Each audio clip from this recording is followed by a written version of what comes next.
കഴിഞ്ഞ ഖുതുബയിൽ നമ്മൾ സൂചിപ്പിച്ച ജുമുഅ സംബന്ധമായുള്ള വിഷയത്തിന്റെ തുടർച്ചയായി ഏതാനും കാര്യങ്ങൾ കൂടിയാണ് ഇന്ന് പറയാൻ ഉദ്ദേശിക്കുന്നത്. ഇൻഷാ അല്ലാഹ്. പ്രവാചകൻ സല്ലല്ലാഹു അലൈഹി വസല്ലം ഒരിക്കൽ പറഞ്ഞു, ഇന്ന ഹാദാ യൗമു ഈദിൻ ജഅലഹു അല്ലാഹു ലിൽ മുസ്ലിമീൻ. നമുക്കറിയാം, ഈദുൽ അദ്ഹയും ഈദുൽ ഫിത്തറും, വലിയ പെരുന്നാളും ചെറിയ പെരുന്നാളും. എന്നാൽ ജുമയെക്കുറിച്ചും പ്രവാചകൻ സല്ലല്ലാഹു അലൈഹി വസല്ലം ഉണർത്തിയിരിക്കുന്നത് ഈദ് ആണ് അത് എന്നാണ്. മൂന്നാമത്തെ ഈദ്. ഇന്ന ഹാദാ യൗമു ഈദിൻ ജഅലഹു അല്ലാഹു ലിൽ മുസ്ലിമീൻ. ഇത് അല്ലാഹു മുസ്ലിങ്ങൾക്കായി നൽകിയ ഈദ് ആണ്, മൂന്നാമത്തെ ഈദ് ആണ്. ഫമൻ ജാഅൽ ജുമുഅത ഫൽയഗ്തസിൽ. അതുകൊണ്ട് ജുമുഅക്ക് വരുന്നവർ വൃത്തിയാകട്ടെ, കുളിക്കട്ടെ. കുളി സംബന്ധമായിട്ട് കഴിഞ്ഞ ഖുതുബയിൽ നമ്മൾ കുറെ കാര്യം സൂചിപ്പിച്ചിട്ടുണ്ട്. ജുമുഅക്ക് മുന്നോടിയായി കുളിക്കുക എന്നുള്ളത്, ജുമുഅ ദിവസം പ്രത്യേകിച്ചും ആ നിയ്യത്തോടെ കുളിക്കുക എന്നുള്ളത്, മറ്റ് ആരോഗ്യ പ്രശ്നങ്ങളൊന്നും ഇല്ല എങ്കിൽ ഒരു വിശ്വാസിക്ക്, പള്ളിയിൽ വരുന്ന ജുമുഅയിലേക്ക് വരുന്ന വിശ്വാസിക്ക് നിർബന്ധമുള്ള കാര്യമാണ്. ഇവിടെയും സൂചിപ്പിച്ചിരിക്കുന്നത് അള്ളാഹു മുസ്ലിങ്ങൾക്കായി നൽകിയ ഈദ് ആണിത്. അതുകൊണ്ട് ഈ ജുമുഅക്ക് വരുന്നവൻ കുളിക്കട്ടെ. മറ്റൊരു സന്ദർഭത്തിൽ പ്രവാചകൻ സല്ലല്ലാഹു അലൈഹി വസല്ലം ഉണർത്തി, അഅ്ലമു യൗമിൻ ഇൻദല്ലാഹി മിൻ യൗമിൽ അദ്ഹാ വ യൗമിൽ ഫിത്തർ. വലിയ പെരുന്നാളിനേക്കാളും ചെറിയ പെരുന്നാളിനേക്കാളും അള്ളാഹുവിന്റെ അടുക്കൽ കൂടുതൽ പരിഗണന ലഭിക്കുന്നത് വെള്ളിയാഴ്ചക്കാണ്. കാരണം വെള്ളിയാഴ്ചയിലെ നമസ്കാരം അത് നിർബന്ധ നമസ്കാരമാണ്. പെരുന്നാൾ നമസ്കാരം പോലെ സുന്നത്തായ, ഐച്ഛികമായ, നിർബന്ധമല്ലാത്ത നമസ്കാരമല്ല ജുമുഅ നമസ്കാരം. അത് നിർബന്ധമായും ഒരു പ്രദേശത്തെ വിശ്വാസികൾ ഒന്നിച്ചുകൂടി പള്ളിയിൽ ഒരുമിച്ചുകൂടി നിർവഹിക്കേണ്ടുന്ന നിർബന്ധ ആരാധനാ കർമ്മമാണ്. അതുകൊണ്ട് തന്നെ ഈദ് നമസ്കാരങ്ങളെക്കാൾ, ഈദിനേക്കാൾ പ്രാധാന്യം ജുമുഅക്ക് അള്ളാഹു നൽകുന്നു എന്നാണ് ഇവിടെ പ്രവാചകൻ സല്ലല്ലാഹു അലൈഹി വസല്ലം സൂചിപ്പിച്ചിരിക്കുന്നത്. മാത്രമല്ല, വെള്ളിയാഴ്ച ദിവസങ്ങളിൽ സൽക്കർമ്മങ്ങൾ വർദ്ധിപ്പിക്കുമായിരുന്നു സ്വഹാബികൾ. ഉസ്മാൻ റളിയല്ലാഹു അൻഹു ഓരോ വെള്ളിയാഴ്ചയും ഓരോ അടിമയെ വിലക്ക് വാങ്ങി മോചിപ്പിക്കുമായിരുന്നു. പല സ്വഹാബികളും നന്നായി സക്കാത്ത് നൽകിയിരുന്നു എന്നും പറയപ്പെടുന്നുണ്ട്. സദഖകൾ നന്നായി നൽകിക്കൊണ്ടിരുന്നു, ആളുകളെ സഹായിച്ചു കൊണ്ടിരുന്നു. വെള്ളിയാഴ്ച ദിവസത്തിൽ അതിന് പ്രത്യേക പരിഗണന നൽകിയിട്ടുണ്ട് സ്വഹാബികൾ ഒക്കെയും. അൻ അബീ ഹുറൈറ റളിയല്ലാഹു അൻഹു അന്ന റസൂലുള്ളാഹി സ്വല്ലല്ലാഹു അലൈഹി വസല്ലം ദക്കറ യൗമൽ ജുമുഅത്തി ഫഖാല. നബി സല്ലല്ലാഹു അലൈഹി വസല്ലം വെള്ളിയാഴ്ച ദിവസത്തെ സംബന്ധിച്ച് ഇങ്ങനെ പ്രശംസിച്ച് പറഞ്ഞുകൊണ്ടിരുന്നു. അതിനിടയിൽ പ്രവാചകൻ സല്ലല്ലാഹു അലൈഹി വസല്ലം ഉണർത്തി, ഫീഹി സഅത്തുൻ ലാ യുവാഫിഖുഹാ അബ്ദുൻ മുസ്ലിമുൻ വഹുവ ഖായിമുൻ യുസല്ലി യസ്അലുല്ലാഹ തആല ശൈഅൻ ഇല്ലാ അഅതാഹു ഇയ്യാഹ്.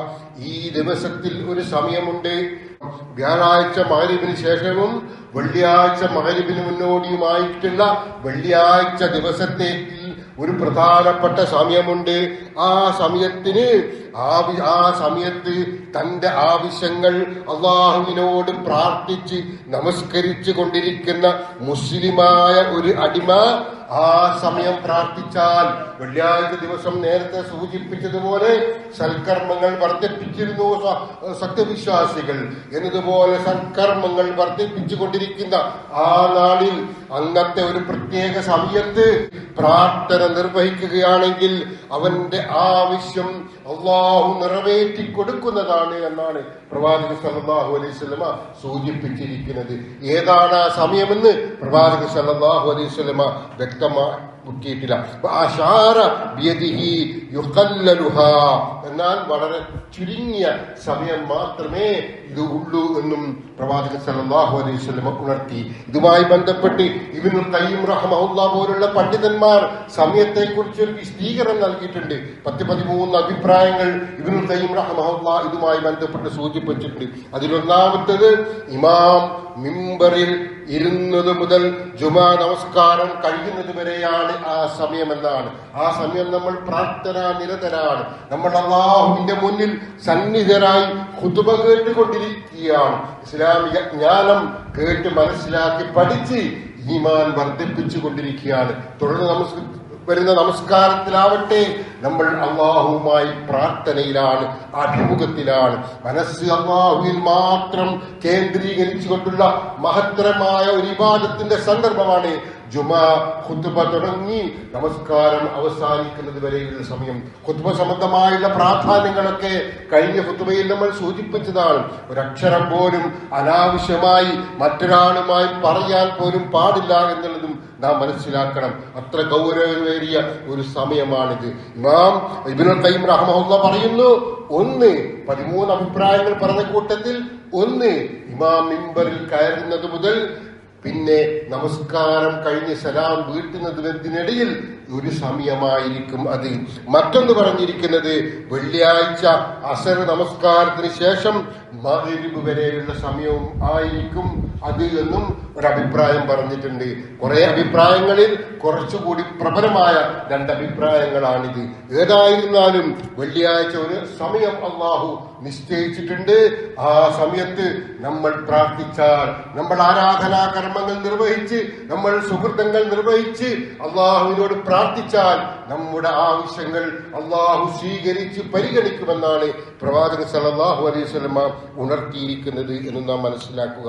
അതുപോലെ മനസ്സിലാക്കേണ്ടുന്ന മറ്റൊരു പ്രധാനപ്പെട്ട വിഷയമാണ് നമസ്കാരം. ജുമാ നമസ്കാരം 2 റക്അത്താണ്. എന്നാൽ പലരും എത്തിച്ചേർന്ന് തന്നെ ഖുത്ബ തുടങ്ങി, ഖുത്ബ അവസാനിച്ച് നമസ്കാരം തുടങ്ങി, നമസ്കാരം 1 റക്അത്ത് കഴിഞ്ഞ് 2ാമത്തെ റക്അത്തും കഴിയാൻ നേരത്താണ് പലരും എത്തിപ്പെടുന്നത്. നോക്കൂ, ഷെയ്ഖ് ഉസൈമി റഹ്മഹുല്ലാഹ് പറയുന്നു, ഇമാം ജുമാ നമസ്കാരത്തിൽ തശഹ്ഹുദിൽ അഥവാ അത്തഹിയ്യാത്തിൽ ആയിരിക്കെ 2 റക്അത്ത് നമസ്കാരമാണ് ജുമാ. ഒരൊറ്റ അത്തഹിയ്യാത്തേ ഉള്ളൂ, ഒരൊറ്റ തശഹ്ഹുദേ ഉള്ളൂ. അങ്ങനെ തഹയ്യത്തിൽ അത്തഹിയ്യാത്തിലാണ് ഇമാം എത്തിപ്പെട്ടിരിക്കുന്നത്. 2 റക്അത്ത് നമസ്കാരത്തിന്റെയും അവസാന ഘട്ടത്തിലാണ്. അങ്ങനെ ഒരാൾ വന്നാൽ അവന് ജുമാ കിട്ടുന്നതല്ല, നഷ്ടമാണ്. അവന് ജുമാ കിട്ടൂല, അവന് ജുമാ ഇല്ല. മാത്രമല്ല, എന്നാൽ അവൻ എന്ത് ചെയ്യണം? തിരിച്ചു പോവുകയല്ല വേണ്ടത്. ആ നമസ്കാരം തീരുവോളം കാത്തിരുന്ന് ളുഹ്ർ നമസ്കരിക്കുകയും അല്ല വേണ്ടത്. അവൻ ഇമാമിനോടൊപ്പം പ്രവേശിക്കുകയും കൈകെട്ടി ഇമാമിനോടൊപ്പം തുടരുകയും ഇമാം സലാം വീട്ടിയാൽ 4 റക്അത്ത് ളുഹ്ർ നമസ്കരിക്കുകയും ചെയ്യണം. ജുമാ അവന് നഷ്ടപ്പെട്ടിരിക്കുന്നു. മനസ്സിലാക്കണം അതിന്റെ ഗൗരവം. ളുഹ്ർ നമസ്കാരം പോലുള്ള മറ്റ് ഫർദ് നമസ്കാരങ്ങളിലാണെങ്കിൽ ആ നമസ്കാരം ഏതാണോ നമ്മൾ നിർവഹിക്കുന്നത് ആ സമയത്ത് ആ നിയ്യത്ത് വെച്ച് നിർവഹിച്ചാൽ ബാക്കി നഷ്ടപ്പെട്ട റക്അത്ത് നമ്മൾ നിർവഹിച്ചാൽ മതി. അതേ നമസ്കാരം തന്നെ നിർവഹിക്കേണ്ടതുള്ളൂ. പക്ഷേ ജുമാ അതല്ല. 2 റക്അത്ത് ജുമയുടെ അവസാനത്തിലാണ് വന്നു ചേരുന്നതെങ്കിൽ അവന് ജുമാ ഇല്ല. മറ്റൊരു സന്ദർഭത്തിൽ മറ്റൊരു കാര്യം കൂടി സൂചിപ്പിച്ചിരിക്കുകയാണ്. രണ്ടാമത്തെ റക്അത്തിൽ റുകൂയിൽ പോയി എഴുന്നേറ്റ ശേഷമാണ്, ഈത്ദാലിലേക്ക് വന്ന ശേഷമാണ് ഒരാൾ പിന്തുടരുന്നതെങ്കിൽ, ഇമാമുമായി ചേർന്ന് നമസ്കാരത്തിൽ പ്രവേശിക്കുന്നതെങ്കിൽ, 2ാമത്തെ റക്അത്തിൽ റുകൂയിൽ പോയി ഈത്ദാലിലേക്ക് ഇമാം പ്രവേശിച്ച ശേഷമാണ് ഒരാൾ വന്ന് നമസ്കാരത്തിൽ കൂടുന്നതെങ്കിലും അയാൾക്കും ജുമാ ഇല്ല. ഒരൊറ്റ റക്അത്തും കിട്ടിയിട്ടില്ല, ഫാത്തിഹ തീരെ കിട്ടിയിട്ടില്ല. അയാളും ഇമാമിനോടൊപ്പം ചേർന്ന് ശേഷം 4 റക്അത്ത് നമസ്കരിക്കേണ്ടതാണ്. അറിയണം, പ്രവാചകൻ സല്ലല്ലാഹു അലൈഹി വസല്ലം ഒരിക്കൽ സൂചിപ്പിക്കുകയുണ്ടായി, മൻ തറക സലാസ ജുമഇൻ തഹാവുനൻ ബിഹാ തബല്ലാഹു അലാ ഖൽബിഹി. 3 ജുമാ നമസ്കാരങ്ങൾ നിസ്സാരമായ കാരണങ്ങളാൽ 3 ജുമാ നമസ്കാരങ്ങൾ ഉപേക്ഷിച്ചാൽ അവന്റെ ഹൃദയത്തിൽ അല്ലാഹു സീൽ വെച്ച് കളയും. പലരും തിരക്കിൽ അവസാന റക്അത്തിൽ ചേരാമെന്ന് വിചാരിച്ച് ഓടിക്കിരച്ച് വന്ന് നമസ്കാരം കിട്ടി, ജുമാ കിട്ടി എന്നാണ് പ്രതീക്ഷിക്കുന്നതെങ്കിൽ അങ്ങനെ 3 നമസ്കാരം പോലും നമ്മൾ നിർവഹിച്ചു പോയിട്ടുണ്ടെങ്കിൽ ജുമാ നഷ്ടപ്പെട്ടു പോയിരിക്കുന്നു, 3 ജുമയും എന്ന് മനസ്സിലാക്കുക. പ്രിയപ്പെട്ടവരെ, അള്ളാഹു സീൽ വെക്കും, നമ്മുടെ ഹൃദയത്തിൽ അള്ളാഹു സീൽ വെച്ച് കളയുമെന്നാണ് ഇവിടെ സൂചിപ്പിച്ചിരിക്കുന്നത്. ജുമാ എന്നുള്ളത് നിസ്സാര കാര്യമല്ല എന്നുകൂടി നാം മനസ്സിലാക്കുക. മറ്റൊരു പ്രധാനപ്പെട്ട വിഷയമാണ് സ്ത്രീകൾ ജുമായിൽ പങ്കെടുക്കേണ്ടതുണ്ടോ? സ്ത്രീകൾക്ക് ജുമാ നിർബന്ധമില്ല. കുട്ടികൾ, അടിമകൾ പോലുള്ള ആളുകൾക്കും ജുമാ നിർബന്ധമല്ല. വിശുദ്ധ ഖുർആൻ സൂചിപ്പിക്കുകയാണ്, യാ അയ്യുഹല്ലദീന ആമനൂ, സത്യവിശ്വാസികളെ, ഇദാ നൂദിയ ലിസ്സലാത്തി മിൻ യൗമിൽ ജുമുഅത്തി ഫസ്ഔ ഇലാ ദിക്രില്ലാഹി വദറുൽ ബൈഅ. വെള്ളിയാഴ്ച നമസ്കാരത്തിന് വിളിക്കപ്പെട്ടാൽ അള്ളാഹുവെ പറ്റിയുള്ള സ്മരണയിലേക്ക് നിങ്ങൾ വേഗത്തിൽ വരണം. എന്നിട്ടോ നിങ്ങൾ ചെയ്തുകൊണ്ടിരിക്കുന്ന വ്യാപാരങ്ങൾ, ജോലികൾ, തിരക്ക് പിടിച്ച എന്തെന്ത് കാര്യങ്ങളാണോ അതൊക്കെയും അവിടെ ഒഴിവാക്കി വെച്ചുകൊണ്ട് നമസ്കാരത്തിൽ വരണം. ഇവിടെ യാ അയ്യുഹല്ലദീന ആമനൂ, സത്യവിശ്വാസികളെ നിങ്ങൾ ജുമാ നമസ്കാരത്തിലേക്ക് വരണമെന്ന് പറഞ്ഞിരിക്കുന്നത് എല്ലാ മനുഷ്യരോടുമാണ്. വിശുദ്ധ ഖുർആൻ നമുക്കറിയാം, യാ അയ്യുഹല്ലദീന ആമനൂ കുതിബ അലൈക്കുമുസ് സിയാമു കമാ കുതിബ അലല്ലദീന മിൻ ഖബലിക്കും ലഅല്ലക്കും തത്തഖൂൻ. സൂറത്തുൽ ബഖറയിലെ 183-ാമത്തെ ആയത്ത്, സത്യവിശ്വാസികളെ, നിങ്ങളുടെ മുമ്പുള്ളവരോട് കൽപ്പിച്ചിരിക്കുന്നത് പോലെ നിങ്ങൾക്കും നോമ്പ് നിർബന്ധമായി കൽപ്പിച്ചിരിക്കുന്നു. അത് പുരുഷന്മാർക്ക് വേണ്ടി മാത്രമുള്ള കൽപ്പനയല്ല, സ്ത്രീകൾക്കും വേണ്ടിയുള്ള കൽപ്പനയാണ്. വിശുദ്ധ ഖുർആൻ നരകത്തെക്കുറിച്ച് സൂചിപ്പിക്കുകയാണ്, യാ അയ്യുഹല്ലദീന ആമനൂ, ഹേ സത്യവിശ്വാസികളെ, ഖൂ അൻഫുസകും വഅഹ്ലീകും നാറൻ വഖൂദുഹൻ നാസു വൽ ഹിജാറ, നിങ്ങൾ സ്വന്തം ദേഹത്തെയും ബന്ധുക്കളെയും മനുഷ്യരും കല്ലുകളും ഇന്ധനമായി തീരുന്ന നരകാഗ്നിയിൽ നിന്ന് അവരെ കാത്തു രക്ഷിക്കണമേ. ഇവിടെയൊക്കെ പറഞ്ഞിരിക്കുന്നത് യാ അയ്യുഹല്ലദീന ആമനൂ എന്നാണ്. പുരുഷന്മാരോട് മാത്രമുള്ള കൽപ്പനയല്ല, സ്ത്രീകളോടും കൂടിയുള്ള കൽപ്പനയാണ്. ഇവിടെ യാ അയ്യുഹല്ലദീന ആമനൂ ഇദാ നൂദിയ ലിസ്സലാത്തി മിൻ യൗമിൽ ജുമുഅ, ജുമുഅ നമസ്കാരത്തിലേക്ക് പങ്കെടുക്കണമെന്ന് പറഞ്ഞിരിക്കുന്നതും യാ അയ്യുഹല്ലദീന ആമനൂ, സത്യവിശ്വാസികളെ എന്ന് പറഞ്ഞുകൊണ്ടാണ്. അതിൽ സ്ത്രീകളും ഉൾപ്പെടും. എങ്ങനെ ഉൾപ്പെടും? 1-2 കാര്യങ്ങൾ കൂടി സൂചിപ്പിക്കാം. പ്രവാചകൻ സല്ലല്ലാഹു അലൈഹി വസല്ലം പറഞ്ഞതായി അബ്ദുല്ലാഹി ഇബ്നു ഉമർ ഉദ്ധരിക്കുന്ന ഒരു ഹദീസിൽ ഇങ്ങനെ കാണാം, ലാ തംനഉ ഇമാ അല്ലാഹി മസാജിദല്ലാഹ്, അല്ലാഹുവിന്റെ ദാസികളെ അല്ലാഹുവിന്റെ പള്ളിയിൽ നിന്നും നിങ്ങൾ തടയരുതേ. ബുഖാരി ഉദ്ധരിച്ച ഹദീസാണ്. അള്ളാഹുവിന്റെ ദാസികളെ അള്ളാഹുവിന്റെ പള്ളിയിൽ നിന്നും നിങ്ങൾ തടയരുത്. ഉമർ റളിയല്ലാഹു അൻഹുവിന്റെ ഭാര്യ ആതിഖ റളിയല്ലാഹു അൻഹ, അവർ ഇശാ നമസ്കാരത്തിനും സുബഹി നമസ്കാരത്തിനും പള്ളിയിൽ പോകാറുണ്ടായിരുന്നു, ജമാഅത്ത് നമസ്കാരത്തിൽ പങ്കെടുക്കാൻ. ജുമുഅക്ക് മാത്രമുള്ള കാര്യമല്ല, റമദാനിലെ തറാവി നമസ്കാരത്തിന് മാത്രമുള്ള കാര്യമല്ല ഈ പറഞ്ഞത്. ഇശാ നമസ്കാരത്തിലും സുബഹി നമസ്കാരത്തിലും ഉമർ റളിയല്ലാഹു അൻഹുവിന്റെ ഭാര്യ പള്ളിയിൽ ജമാഅത്ത് നമസ്കാരത്തിനായി വരാറുണ്ടായിരുന്നു. എന്നാൽ ഉമർ റളിയല്ലാഹു അൻഹുവിന് അതിൽ തൃപ്തിക്കുറവുണ്ടായിരുന്നു. കാരണം രാത്രിയാണ്. ഇശാ ആയിരുന്നാലും സുബഹി നിസ്കാരത്തിന് പങ്കെടുക്കുന്ന സമയമായിരുന്നാലും രാത്രി ആയതുകൊണ്ട് രാത്രിയിൽ ഫിത്നക്ക് കൂടുതൽ സാധ്യതയുണ്ട്, പൈശാചികമായ ഉപദ്രവങ്ങൾക്ക് സാധ്യതയുണ്ട് എന്നതുകൊണ്ട് തന്നെ ഉമർ റളിയല്ലാഹു അൻഹുവിന് അതിൽ തൃപ്തിക്കുറവുണ്ടായിരുന്നു. എന്നിട്ട് പറയുകയാണ്, പക്ഷേ ഉമർ റളിയല്ലാഹു അൻഹു അത് തടഞ്ഞില്ല, അത് നിരോധിച്ചില്ല. എന്താണ് ഉമർ റളിയല്ലാഹു അൻഹു പറഞ്ഞിരിക്കുന്നത്? നേരത്തെ സൂചിപ്പിച്ച പ്രവാചകന്റെ വചനം, ലാ തംനഉ ഇമാ അല്ലാഹി മസാജിദല്ലാഹ്, അല്ലാഹുവിന്റെ ദാസികളെ, സ്ത്രീകളെ അല്ലാഹുവിന്റെ പള്ളികളിൽ നിന്ന് നിങ്ങൾ തടയരുത് എന്ന കൽപ്പനയാണ് ഉമർ റളിയല്ലാഹു അൻഹുവിന് ഭാര്യ രാത്രി ജമാഅത്ത് നമസ്കാരത്തിൽ അല്ലെങ്കിൽ ഇരുളിൽ ഇശാക്കായിരുന്നാലും സുബഹിക്കായിരുന്നാലും പള്ളിയിൽ പോകുന്ന വിഷയത്തിൽ നീരസമുണ്ടായിട്ടും തടയാതിരുന്നതിനുള്ള കാരണം ഉമർ റളിയല്ലാഹു അൻഹു പ്രവാചകന്റെ കാലശേഷവും ജീവിച്ച മഹാവ്യക്തിത്വം. അപ്പോ ജുമാ നമസ്കാരത്തിൽ സ്ത്രീകൾക്ക് പങ്കെടുക്കാം.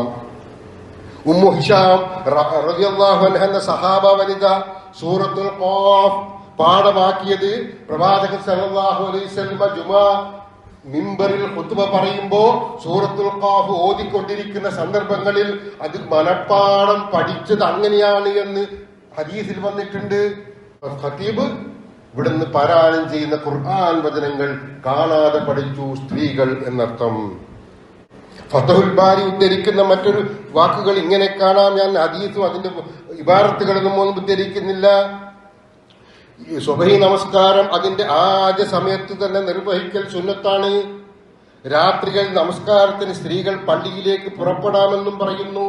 നേരത്തെ സൂചിപ്പിച്ച ഉമർ റളിയല്ലാഹു അൻഹുവിന്റെ ഭാര്യയുടെ അനുഭവം വെച്ചിട്ട് രാത്രിയിൽ ഇശാ നമസ്കാരമായിരുന്നാലും ഇരുളിൽ പുലർച്ചെ സുബഹി നമസ്കാരമായിരുന്നാലും സ്ത്രീകൾക്ക് പള്ളിയിലേക്ക് പുറപ്പെടാമെന്ന് പറയുന്നുണ്ട്.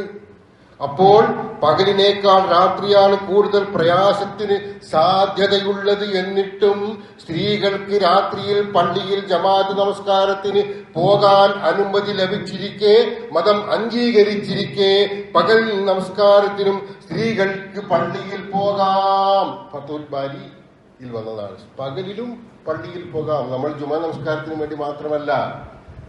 സൗകര്യപ്പെടുമെങ്കിൽ ജമാഅത്ത് നമസ്കാരത്തിൽ പങ്കെടുക്കൽ അവർക്ക് നിർബന്ധമല്ല എങ്കിലും മറ്റതിനേക്കാൾ ഉത്തമമാണ്, അതിനും പ്രതിഫലമുണ്ട് എന്നുകൂടി അറിയാം. ഇമാം ഷാഫിഈ റഹ്മഹുല്ലാഹ് പറയുകയാണ്, ജുമാ നിർബന്ധമില്ലെന്ന് ഞാൻ പറഞ്ഞത്.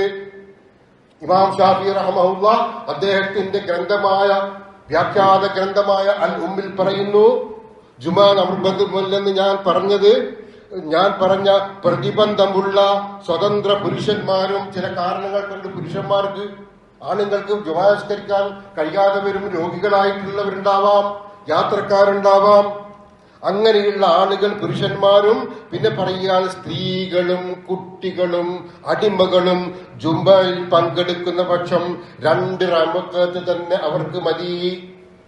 അവർ ഇമാമിനോടൊപ്പം 2 റക്അത്ത് നമസ്കരിച്ചിട്ട് പിന്നെ 2 കൂടി ചേർത്ത് ളുഹർ നമസ്കരിക്കേണ്ടതില്ല. പ്രതിബന്ധത്താൽ ജുമാ ഉപേക്ഷിക്കാൻ അനുവാദമുള്ള സ്വതന്ത്ര പുരുഷന്മാരും നേരത്തെ സൂചിപ്പിച്ച അസൗകര്യമുള്ള പുരുഷന്മാർ, അതുപോലെ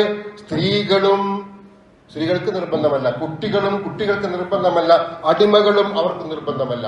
ഇപ്പൊ ജുമാ നിർബന്ധമല്ലാത്ത ആളുകൾ ജുമാ ഇമാം പള്ളിയിൽ ഖുതുബ തുടങ്ങി, ഖുതുബ നിർവഹിച്ച് ജുമാ തുടങ്ങി ജുമായുടെ സലാം വീട്ടുവോളം, വീട്ടിലാവട്ടെ പരിസരത്ത് എവിടെയെങ്കിലും ആവട്ടെ, ളുഹർ നിസ്കരിക്കാതിരിക്കലാണ് ഉത്തമം. പള്ളിയിൽ വരാൻ കഴിയാത്ത ആളുകൾ ളുഹർ നമസ്കരിക്കാതിരിക്കലാണ് ഉത്തമം. എവിടെ വരെ?